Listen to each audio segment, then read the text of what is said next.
Je disais hier que la vie de l'homme se compose sur 3 temps, bien aimé dans le Seigneur. Et ces temps consistent en ce que nous étions hier, en ce que nous sommes aujourd'hui et en ce que nous serons demain. Bien aimé dans le Seigneur. Ce que nous étions hier, c'est le passé. Ce que nous sommes aujourd'hui, c'est le présent. Ce que nous serons demain, c'est le futur. Amen. Alors ici, on nous parle justement de la gloire de la seconde maison. Et donc, s'il y a une seconde maison, et en amont, il y a eu une première maison, bien aimée dans le Seigneur. Alors, hier, nous avons expliqué qu'au commencement, quand Dieu fit l'homme, Dieu crée l'homme en esprit, bien aimé dans le Seigneur, où il dit que créons l'homme à notre image et selon notre ressemblance. Et hier, j'ai dit que pour ressembler à Dieu, il fallait que Dieu injecte et souffle sa nature, son essence, sa divinité dans l'homme. Et c'est ce qui nous caractérise, c'est ce qui nous donne le reflet de Dieu, le reflet de sa gloire. Amen. Il était arrivé qu'au commencement que cet homme pêche, ainsi la gloire de Dieu avait quitté cet homme, la présence de Dieu avait quitté cet homme, bien-aimé dans le Seigneur, et cet homme était devenu vulnérable, bien-aimé, et exposé à tout fléau, les maladies, la sécheresse, la famine, la stérilité, ainsi de suite, tout ce que nous pouvons vivre, bien-aimé, dans le Seigneur. C'était dû justement à notre attitude, notre comportement, et ainsi la gloire nous avait quittés. Mais n'empêche que cette gloire y était quand même, bien aimé dans le Seigneur, mais ici on nous révèle que la gloire de la seconde maison sera plus grande, bien aimé dans le Seigneur. Cela me fait penser à une écriture, Colossiens 2,17, qui dit que ces choses étaient l'ombre des choses à venir, mais le corps est en Christ. Amen. Alléluia. Et donc la gloire de la première maison, et quelles que soient les choses que nous avons vécues autrefois, n'était que l'ombre, dit Paul aux Colossiens, mais le corps de ces choses est en Christ. Amen. Donc la véritable gloire est en Christ. Ces choses n'étaient que l'ombre. Même cette gloire n'était que l'ombre, bien aimé dans le Seigneur. C'est comme quelqu'un qui veut paraître, mais en réalité qui n'est pas. Amen. Mais c'est quand tu bascules dans une autre condition, un autre état de vie, et que tu deviens bien aimé dans le Seigneur. Parce que paraître n'est pas être. Alléluia. Ces choses n'étaient que l'ombre, bien aimé dans le Seigneur. Et l'exacte représentation de ces choses est en Christ. Alors aujourd'hui, nous sommes devenus cette seconde maison, bien aimé dans le Seigneur. Et pour cela, je vais lire une écriture qui va nous confirmer cela, bien aimé dans le Seigneur. Il y a plusieurs écritures, mais je peux citer 2 témoins, il n'y a pas de souci. Gloire à Dieu. Éphésiens 3, 21-22. En lui, tout l'édifice bien coordonné s'élève pour être un temple saint dans le Seigneur. En lui, vous êtes aussi édifiés pour être une habitation de Dieu en esprit. Alléluia. Nous sommes l'habitation de Dieu en esprit. Nous sommes le temple de Dieu en esprit, bien-aimé dans le Seigneur. Pour ajouter un autre témoin, nous pouvons lire une écriture que nous connaissons. 1 Corinthiens chapitre 6 verset 19. Ne savez-vous pas que votre corps est le temple du Saint-Esprit, alléluia, et qui est en vous et que vous avez reçu de Dieu? Bien-aimé dans le Seigneur, amen. Alors, la réalité, bien-aimé dans le Seigneur, de ce temple, c'est ce que tu es. Pourquoi? Parce que Christ est venu. La Bible dit que le corps de ces choses était en Christ. Maintenant, Christ est venu pour révéler la véritable gloire du Père. Alléluia. Parce que Christ est la révélation de la gloire du Père. Il est venu pour révéler la gloire de Dieu, bien-aimé, dans le Seigneur. C'est pour cela que je l'ai cité hier, qu'il est écrit dans Jean chapitre 1, verset 14, que la parole a été faite chair et elle habitait au milieu des hommes, pleine de grâce et de vérité. Et les hommes ont contemplé sa gloire, une gloire comme celle du Fils unique, venu de Dieu, bien-aimé, dans le Seigneur. Alléluia. Nous sommes en train de parler de la gloire du second temple, ou la gloire de la deuxième maison, qui doit être plus grande. Donc autrefois, dans la première maison, il y avait une gloire, bien-aimé dans le Seigneur, mais qui n'est pas comparable à celle de la deuxième maison. Alléluia. Est-ce que quelqu'un est en train de comprendre? Bien-aimé dans le Seigneur, tu avais un état. En fait, tu étais dans un état de vie, dans une condition de vie, bien aimé dans le Seigneur, où tu pouvais aussi, comme je l'ai dit, paraître, tu pouvais marcher et aller travailler, mais cependant, bien aimé, et sous l'ère christique, Dieu a réservé des choses qui sont plus grandes et plus merveilleuses que tu dois expérimenter, que tu dois vivre, bien aimé dans le Seigneur. Nous ne pouvons pas nous arrêter à la gloire de la première maison. Amen. La première maison avait une gloire. Ou peut-être que cette gloire émanait des alliances de nos parents. Car dans chaque famille, il y a des gloires à cause des alliances des dieux qu'ont servi nos pères bien-aimés dans le Seigneur. Ces choses donnent aussi une gloire. Mais nous, en tant qu'enfants de Dieu, nous ne pouvons pas nous arrêter à cette première gloire. Amen. Nous devrions aller au-delà. Alors, si, homme de Dieu, si ces choses qui paraissaient quand même glorieuses n'étaient que l'ombre, à combien plus forte raison la réalité. Amen. Si ces choses étaient quand même glorieuses, la Bible dit que mais ce n'était que l'ombre, mais à combien plus forte raison la réalité. La Bible dit que le corps de ces choses est en Christ. Amen. Alors tu as l'ombre et tu as la représentation de cette ombre. Que choisirais-tu? Alléluia. Si l'ombre de Pierre pouvait guérir les malades, à combien plus forte raison si la main de Pierre était posée sur toi? Amen. Alléluia. Est-ce que quelqu'un est en train de comprendre ces choses-là? Bien-aimé, Dieu veut nous emmener dans cette dimension, bien-aimé, dans le Seigneur. Hier, nous avons parlé de plusieurs définitions de la gloire de Dieu. Souvenez-vous, on a défini la gloire de Dieu le plus simplement possible en disant que la gloire de Dieu, c'est la beauté de l'esprit. En fait, c'est la beauté de Dieu qui émane de son esprit. Amen. La gloire de Dieu, c'est la beauté de Dieu qui émane de son esprit. Dans d'autres termes, en fait, c'est au travers de l'esprit de Dieu que sa gloire apparaît. Amen. Hier, j'ai dit que dans la nouvelle alliance, nous ne pouvons plus aller chercher une gloire quelque part. Amen. Parce que la personnification de cette gloire est venue dans le monde, est montée à la croix, est revenue le jour de la Pentecôte, habiter en nous. Alléluia. Jésus était la personnification de la gloire de Dieu. Et au temps des évangiles, si tu voulais voir la gloire de Dieu, il fallait regarder à Christ. Alléluia, bien-aimé dans le Seigneur. C'est pour cette raison que dans le livre de Nombres, que Moïse élevait le serpent des reins dans le désert, et quiconque était mordu par des serpents brûlants fixerait en fait le serpent sur une perche, obtenait la guérison. Amen. Ce n'était qu'une ombre et le véritable serpent est monté à Golgotha.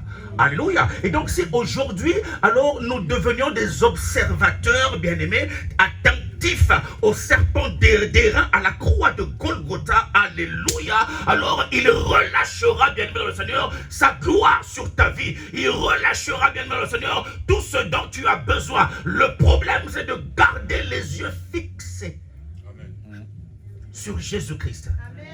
Alléluia.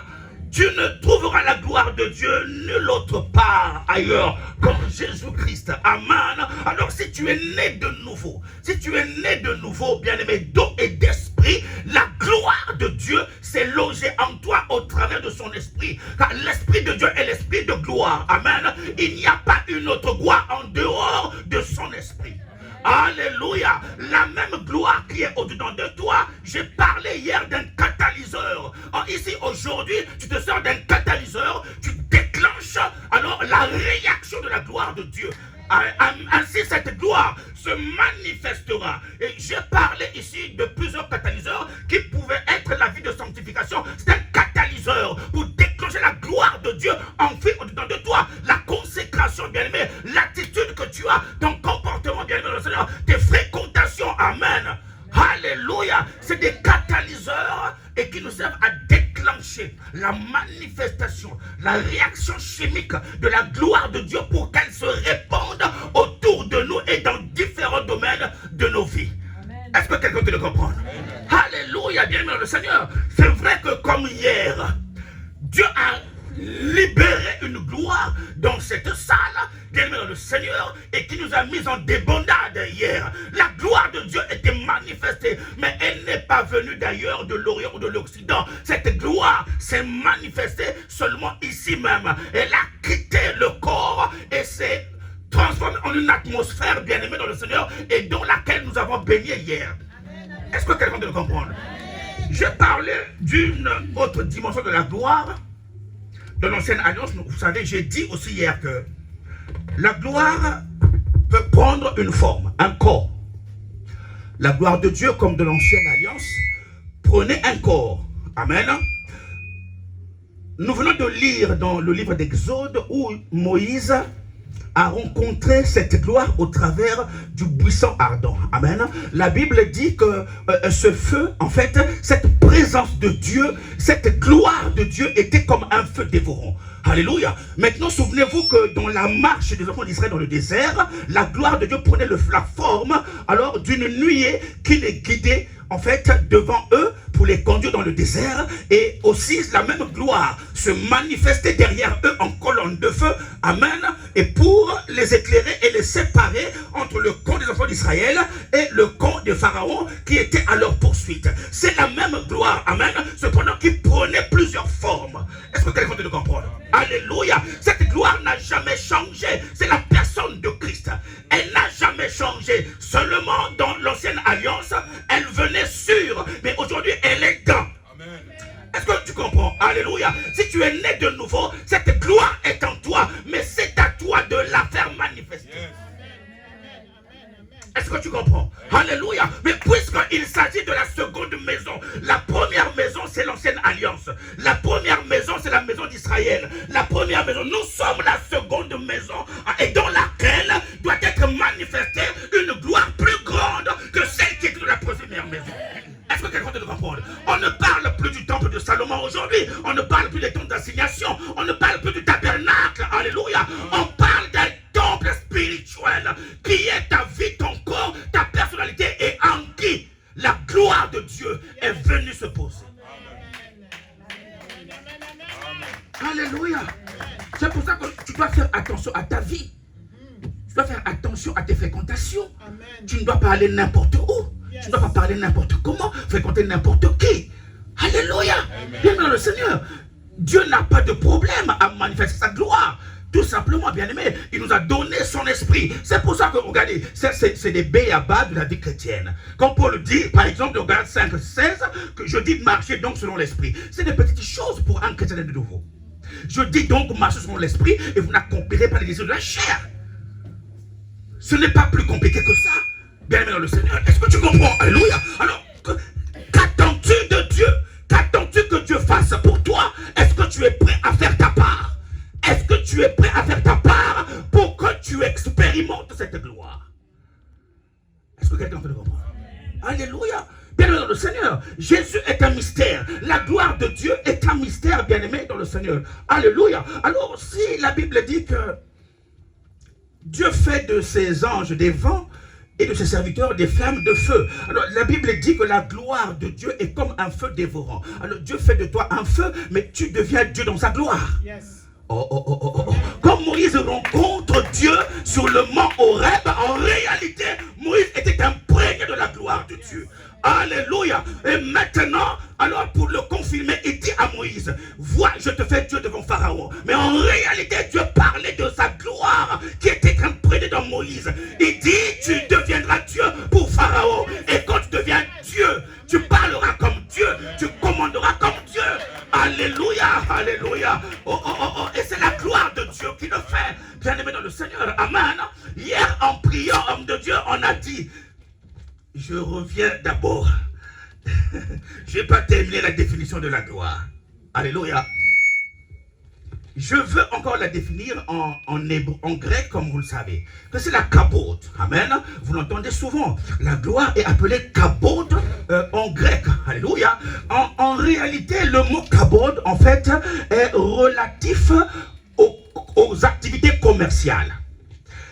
Le mot kabod était relatif aux activités commerciales. Dans quel sens? Les commerçants prenaient une balance. Alléluia.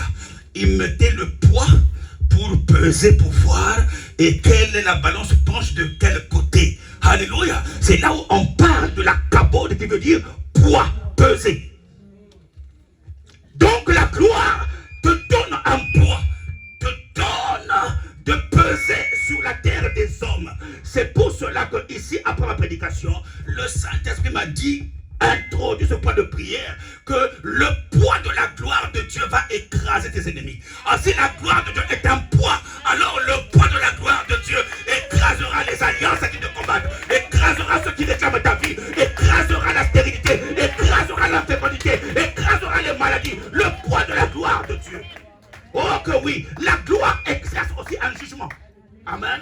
Alléluia, bien-aimé dans le Seigneur. Dieu a utilisé sa gloire pour juger les dieux de l'Égypte. Amen. Il dit, j'exercerai un jugement sur les dieux des Égyptiens. Bien-aimé, il a libéré le feu qui a jugé les dieux égyptiens. En réalité, c'était la gloire de Dieu qui emmenait les dieux étrangers en jugement. Au nom de Jésus-Christ, alléluia, si tu le crois, la gloire manifestée en toi exercera un jugement sur tous ceux qui combattent ta vie, tous ceux qui combattent ton ministère. Dieu les jugera au nom de Jésus à cause de sa gloire. Alléluia. Oh les sorciers, quelle que soit leur appellation, Dieu exercera son jugement. Au nom de Jésus-Christ, alléluia. Et pour que ta renommée en fait se répande, il faut peser. Si tu ne pèses pas, tu n'as aucune renommée. Oh, la gloire est aussi le renom, la renommée. Est-ce que quelqu'un comprend? La célébrité. C'est la gloire de Dieu qui la donne, bien-aimé dans le Seigneur. Alléluia. C'est pour cela que quand Jésus-Christ revenait du désert où il avait été tenté, la Bible dit dans Luc chapitre 4, je crois, alléluia, que sa renommée se répandit. Sa renommée se répandit, bien-aimé dans le Seigneur. Alléluia. À cause de la gloire de Dieu. Comment? Parce qu'il est entré dans un temple où il a accompli la prophétie d'Ésaïe 61, verset 1. Alléluia. Bien dans le Seigneur. Et quand il fut oint, alléluia, bien dans le Seigneur, sa renommée se répandit. Il a reçu maintenant le reflet de la gloire du Père. Alléluia. Bien aimé, avant cela, il n'avait pas été mentionné que sa renommée était répandue. Mais c'est quand il a été oint, c'est quand il est entré dans les eaux du baptême. C'est pour ça que j'ai parlé de la nouvelle naissance. Alléluia. Quand tu nais de nouveau, l'esprit de gloire tombe sur toi. Et comme vous le savez, bien, on peut le lire dans les évangiles. Et notamment dans Luc chapitre 3, de 21 à 23. Alléluia. En sortant de l'eau du baptême, l'esprit de Dieu, l'esprit de la gloire du Père est tombé sur lui sous forme corporelle d'une colombe. Alléluia, alléluia. Maintenant, il peut dire que l'esprit du Seigneur est sur moi parce qu'il m'a oint et pour délivrer ceux qui ont le cœur brisé. Alléluia. C'est la première mission de l'onction. Alléluia. Du Saint-Esprit. Proclamer la bonne nouvelle aux pauvres. Le Saint-Esprit n'a pas été donné. La gloire n'a pas été donnée. Et pour vous faire tomber par main revers de main. Alléluia. La Bible dit que l'esprit de gloire a été donné premièrement pour proclamer la bonne nouvelle aux pauvres. L'évangile. Et ensuite la délivrance. Alléluia. Bien-aimé dans le Seigneur. Il faut chérir le Saint-Esprit. C'est l'esprit de la gloire de Dieu. Alléluia. Cette gloire ne sortira de nulle part. Elle est en toi parce que tu n'as pas encore compris qu'en réalité tu es la maison de l'Éternel. Tu es cette seconde maison de Dieu et dans laquelle la gloire doit éclater. C'est pour ça que tu ne vis pas la gloire encore. Parce qu'il y a encore des codes que tu n'as pas encore saisis. Donne ta vie au Seigneur. Alléluia. Et recevoir Christ est une chose. Être baptisé est une autre chose. Mais donner sa vie au Seigneur, on est une toute autre chose. Tu peux être né de nouveau sans donner ta vie au Seigneur. Est-ce que quelqu'un peut le comprendre? Alléluia. La gloire de Dieu peut être manifestée par une attitude digne, tout simplement, bien aimé le Seigneur. Amen. Et c'est là où je dis qu'une femme qui paraît simple, on peut faire éclater la gloire dans sa maison. Quelque lieu où tu te trouves, maman, tu ne feras pas d'effort à cause de la gloire de Dieu. Alléluia. Est-ce que quelqu'un peut te comprendre, bien aimé le Seigneur? La gloire de Dieu est capable de te conduire, de te diriger, de te guider. La gloire de Dieu est capable de te dire non. c'est pas aujourd'hui. C'est la gloire de Dieu, c'est une personne. La gloire est une personne, bien-aimée. C'est la personne de Christ. Alléluia. Dans Apocalypse, chapitre 21, 22 à 23, Jean est en train de dire que... Alors, je vais le relire pour ne pas sauter un seul mot, bien-aimé. Je l'ai ici. Je ne vis point de temple dans la ville. Alléluia. Les temples physiques avaient disparu. Je ne vis plus de temple. Alléluia. Bien-aimé dans le Seigneur. Car le Seigneur, Dieu Tout-Puissant, est son temple. Alléluia. Alors Dieu en toi devient un temple. Il fait de toi un temple. La Bible dit, et qu'il n'a plus besoin ni du soleil ni de la lune, car la gloire de Dieu éclaire le temple. Alléluia, alléluia. Quand la gloire de Dieu est en toi, alors il te procure une sécurité, une sûreté, alléluia, bien-aimé dans le Seigneur. Et tu n'auras plus à craindre quoi que ce soit, ni les terreurs de la nuit, ni la flèche qui vole de jour. Pourquoi? La gloire de Dieu devient ma sécurité et ma sûreté, bien-aimé dans le Seigneur. Alléluia. Celui en qui la gloire de Dieu a été investie n'a plus besoin du soleil ou de la lune.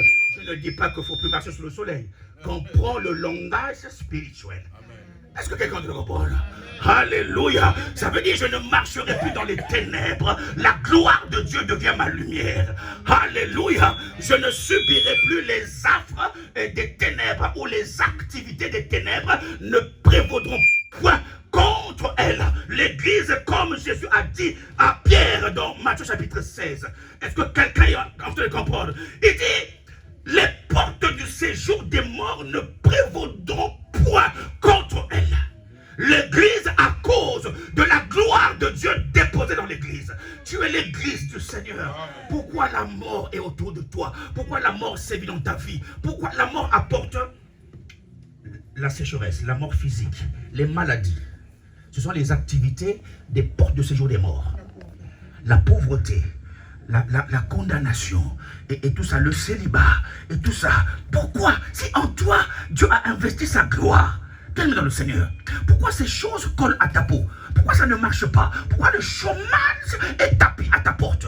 Pourquoi le péché est tapis à ta porte, bien-aimé dans le Seigneur? Alléluia. La gloire qui est l'Esprit de Dieu te convaincra du péché. Non, non, non, à cause de ma présence en toi, ne fais pas ci, ne fais pas ça.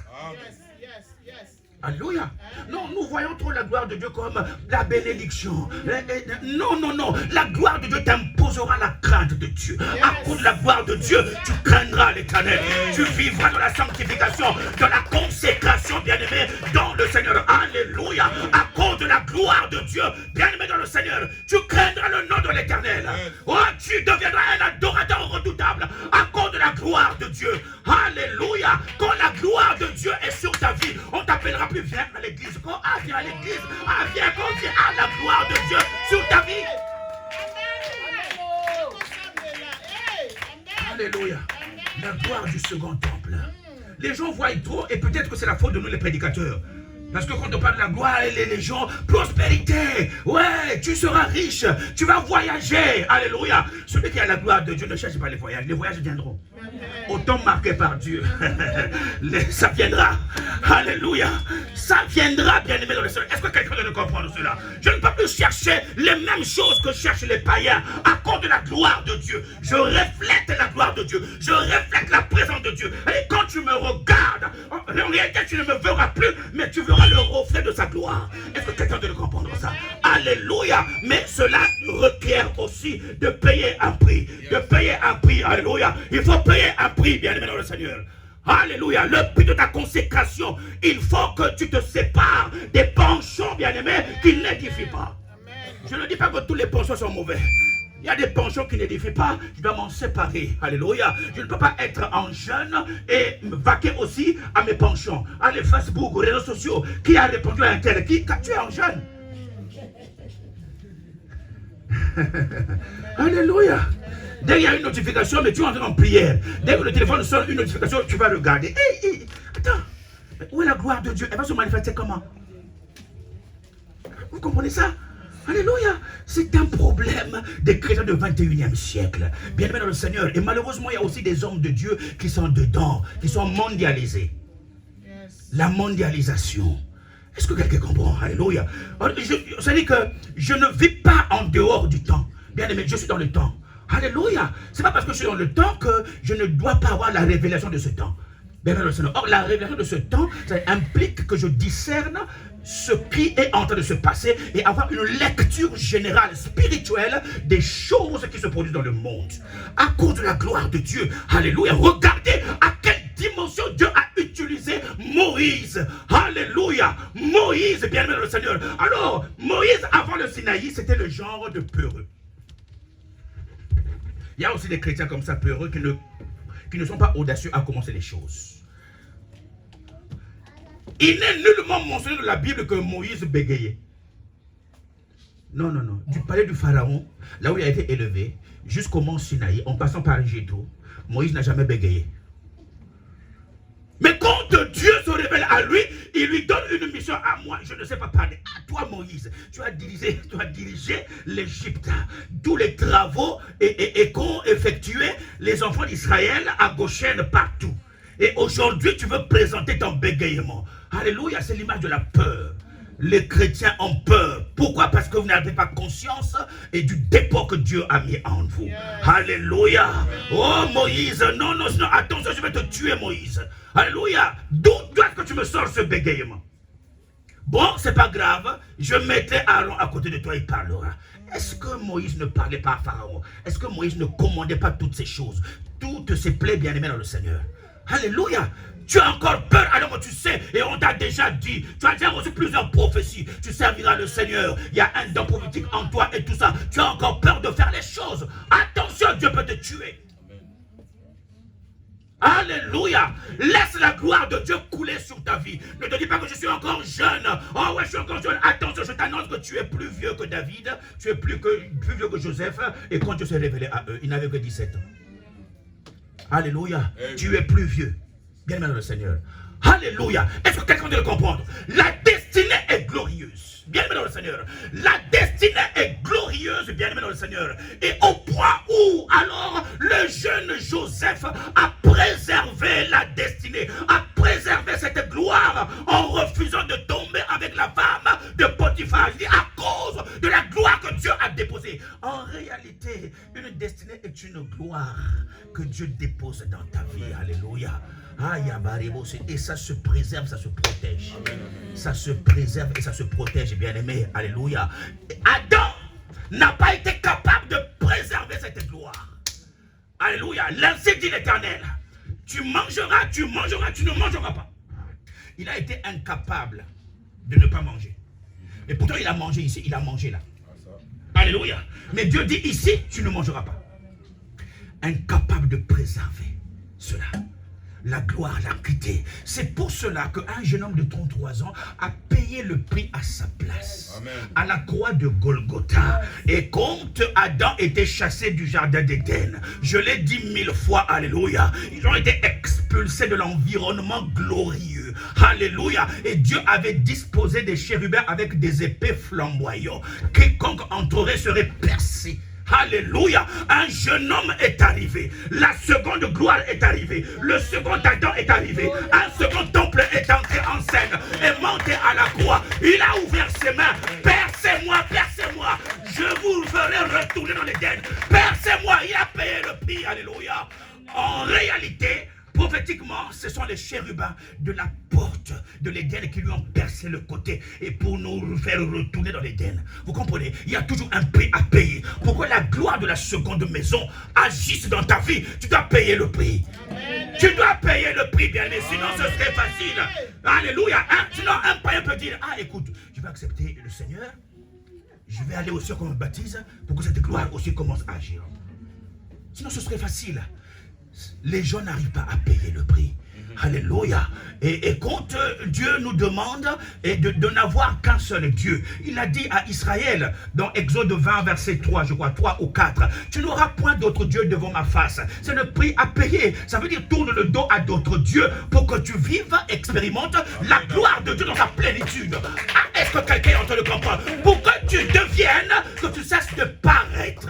Alléluia. Ce qui paraît n'est pas en réalité, mais c'est quand on devient, on est. Est-ce que quelqu'un quelqu'un de le comprendre? Alléluia. Ainsi tu deviendras un homme marié, une femme mariée. Tu deviendras guéri, tu deviendras élevé. Dieu te propulsera. Alléluia. J'ai parlé de l'accélérateur de destinée. La gloire de Dieu est un accélérateur de destinée. Amen. Et quand elle se manifeste, elle se révèle en toi et elle accélère l'accomplissement de ta destinée. Amen. Elle va précipiter ton témoignage. Yes. Alléluia. Il y a des personnes qui ne témoigneront que le 31 décembre 2024. Mais la gloire de Dieu fera et que le témoignage te précède. Alléluia. La gloire de Dieu permettra que tu témoignes. Bien-aimé le Seigneur, nous prêchons un évangile équilibré. Sois béni, mais sans te dire comment faire et quels sont les prérequis et ce qui implique cette bénédiction. Amen. Amen. Sinon nous serons des menteurs. Amen. Est-ce que quelqu'un doit le comprendre? Bien-aimé dans le Seigneur. Alors, je vais bientôt chuter, bien-aimé dans le Seigneur. Il y a tellement de choses qu'on ne peut pas tous les parler. Vous voyez, Dieu se révèle étant l'Éternel des armées. Amen. Oh, Dieu aime la guerre. Dieu aime le combat. Alléluia. Dieu aime la guerre, aime le combat. C'est un Dieu de combat. Il est l'Éternel des armées. Il a dit au moins 7 fois. Car j'ai dit moi l'Éternel des armées. Moi l'Éternel des armées. Jéhovah Sabaoth. Alléluia. Le Dieu de la guerre. Bien-aimé dans le Seigneur. Laisse tes ennemis faire la guerre. Ne t'occupe pas d'eux. Dors paisiblement. Alléluia. N'aie aucune crainte. Il a dit fortifie-toi. N'aie aucune crainte. Alléluia. Lui l'Éternel des armées. Il ébranlera tes ennemis. Il va les ébranler. Yabarebo Shaya. Oh Kabro Seke. À cause de la gloire révélée et manifestée. Il va les ébranler au nom de Jésus-Christ. Alléluia. Il dit je donnerai la paix. C'est en ce lieu que je donnerai la paix. Ce lieu c'est toi. Ce lieu c'est le temple. Le temple c'est toi. La seconde maison, le second temple c'est toi. Bien-aimé, j'ai défini ici la maison, bien-aimé, et comme oikos en grec. Alléluia. Un ensemble de choses et d'hommes habitant dans un même lieu d'habitation. Oikos. C'est un ensemble de ta vie. Tout ce que renferme ta vie, bien-aimé, c'est ta maison. Alléluia. Que tu ailles dans ton travail, c'est ta maison. Que tu ailles en voyage, c'est ta maison. Ta maison, c'est tout ce qui te concerne. Tout ce qui a trait à toi, bien-aimé le Seigneur. Tout ce qui te représente, c'est ta maison. Ah, est-ce que quelqu'un doit le comprendre? Tes démarches sont ta maison. Alléluia. Dieu dit, je donnerai la paix dans cette maison. Amen. Alléluia. Donc la paix, en grec, qui est Eren. E-I-R-E-N-E, Eren, c'est la sûreté, la sécurité, la prospérité et la félicité. Alléluia. La paix, c'est pas comme nous la nommons la paix. Oh, j'ai la paix parce que plus personne ne m'appelle. C'est ça la paix. Dès qu'on vous parle de la paix, tu vas chercher ton petit Larousse. C'est quoi la paix? Non, la paix selon Dieu, c'est la sûreté qui te donne, la sécurité, la prospérité, la félicité. Amen. Alléluia. C'est la paix selon Dieu. Parce qu'il est lui-même la paix. Shalom. Amen. Alléluia. Shalom. C'est Dieu. Quand je te salue en disant shalom, je te donne la paix. Je viens te dire que sois en sûreté, sois en sécurité, prospère, demeure dans la félicité. C'est ça que je suis en train de te dire. Je prophétise sur ta vie. On dit shalom frère, shalom sœur. N'hésite jamais de shalomer quelqu'un. Est-ce que quelqu'un doit le comprendre? Alléluia, alléluia.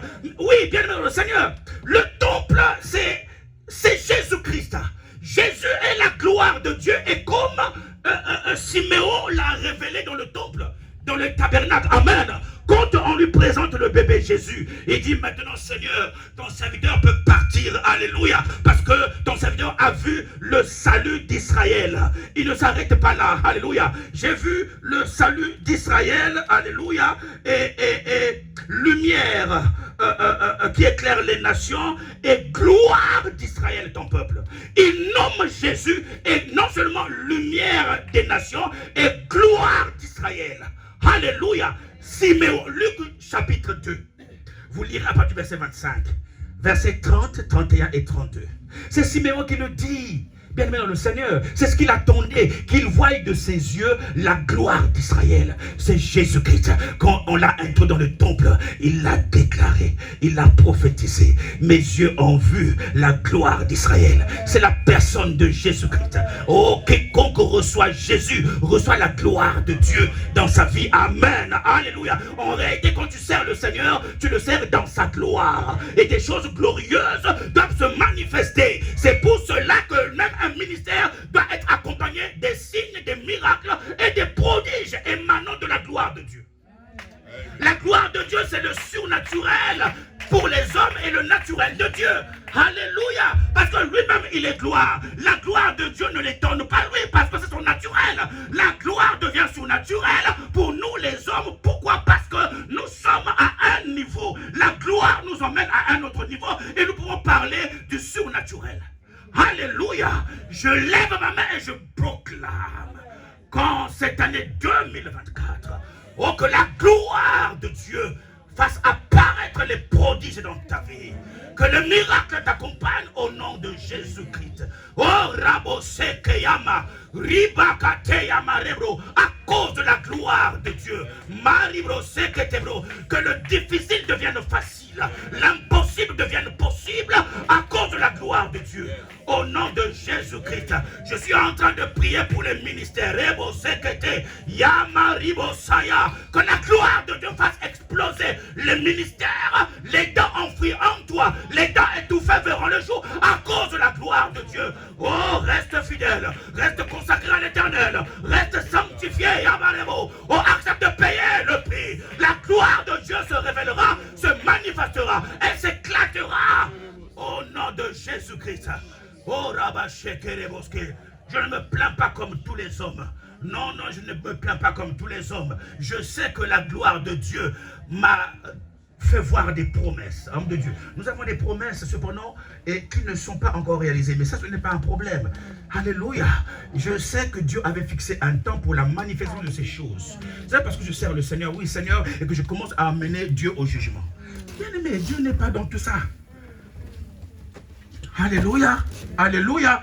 Bien aimé, même si aujourd'hui les hommes tentent à renverser le temple que tu es, Jésus a dit dans Jean chapitre 2 que renverser ce temple, je le rebâtirai en 3 jours. Alléluia, ça a suscité de l'émoi au milieu des pharisiens du Sanhédrin. Comment peut-il profaner Dieu? Nous avons mis 46 ans à bâtir ce temple, et cependant il dit qu'en 3 jours, il ne comprenait pas, même les disciples, qu'il parlait du corps, du temple de son corps, alléluia, qui devait mourir à la croix. Bien aimé, c'est le brisement du premier temple. Le second temple a vu le jour à la résurrection, Rebosaya, alléluia, et il fait de toi le corps glorieux et avec lequel il est ressuscité. C'est avec ce corps glorieux qu'il est entré en toi quand tu l'as reçu. Parce que nous ne croyons pas ces choses-là. Mais c'est écrit. Alléluia. Bien dans le Seigneur. Et dis à quelqu'un qui te déshonore, qui te dévalorise. Il dit non, à partir de maintenant, regarde-moi avec un autre regard. Pose un autre regard sur moi, alléluia. Parce que je suis le temple de Dieu, Rebosaya. Je suis le temple de Dieu. Si tu veux être affecté par la gloire dans ma vie, alors commence à me considérer. Au nom de Jésus-Christ, je peux être ta femme, oui, j'accepte que je suis ta femme, mais n'empêche que j'ai la gloire de Dieu en moi. Alléluia. La manière dont tu me traiteras et sera la manière dont Dieu te traitera. Si tu honores la gloire, Dieu t'honorera. Oh, Rabashaya, Mariosaya. Celui qui honore la gloire l'honorera. Au nom de Jésus-Christ. Est-ce que quelqu'un doit le comprendre? Et c'est la gloire du second temple, bien-aimé, dans le Seigneur. Amen. Alléluia, alléluia. Tu ne craindras plus rien. La gloire deviendra ta lumière, ton soleil et ta lune. Est-ce que quelqu'un est en train de comprendre ça? Tu n'auras plus besoin ni du soleil ni de la lune pour éclairer, car la gloire de Dieu t'éclairera. L'agneau est son flambeau, alléluia. Les nations marcheront à sa lumière et les rois de la terre y apporteront la gloire. Amen. C'est ça la gloire de Dieu, bien aimé le Seigneur. Et je prie qu'à partir de maintenant, que Dieu te donne le poids de sa gloire. Que tu commences à peser et que le poids de la gloire fasse subir alléluia, des effets néfastes à tous ceux qui t'ont fait subir des choses. Alléluia. Au nom de Jésus-Christ, bien-aimé le Seigneur, ta prière même chez toi, Seigneur, que le poids de ta gloire écrase, anéantisse. Alléluia. Émiette mes ennemis, que leurs alliances deviennent émiettées, écrabouillées, criblées comme du froment. Au nom de Jésus-Christ, c'est le poids qui subissent le poids de la gloire de Dieu. Au nom de Jésus, dans un combat, Seigneur, fais subir le poids de ta gloire à mes ennemis. Tous ceux qui m'attaquent, qui m'assaillent, les ennemis de ma destinée, alléluia, qui subissent le poids de ta gloire, les sorciers de ma famille et tous ceux qui me combattent dans mon travail, qui subissent le poids de ta gloire. Au nom de Jésus-Christ, que Dieu bénisse sa parole.